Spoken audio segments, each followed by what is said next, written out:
Hello and welcome to my YouTube channel, guys. Today we'll be reading Are We There Yet? So let's get started. Ginny and Jimmy were twins, and were they excited?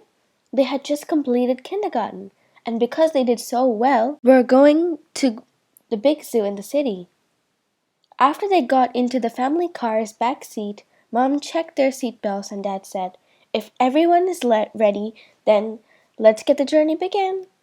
They were off and headed to the big zoo in the city. The big zoo in the city was a long way from home. It wasn't long before Ginny and Jimmy were bored. They were so excited and just wanted to see the animals, even get some peanuts, popcorns, and soda. But it was taking so long. "Are we there yet?" asked Jimmy. "No," his mom replied.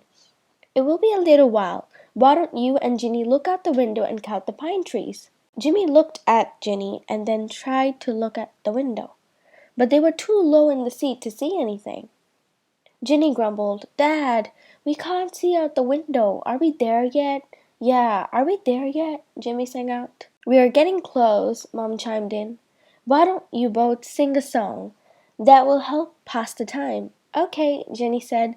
Then she leaned over to Jimmy and whispered something in his ear. They both smiled and giggled as they faced in the front of the car and began to sing.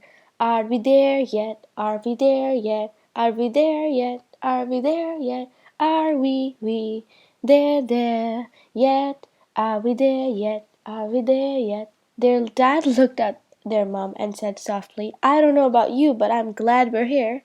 In a deep voice he sang out, "We have arrived." Ginny and Jimmy giggled.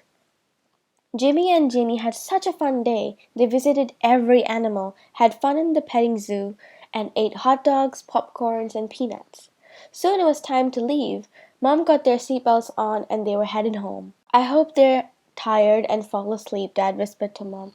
"Are we there yet?" Ginny giggled in a soft voice. Thank you for listening and I hope you enjoyed.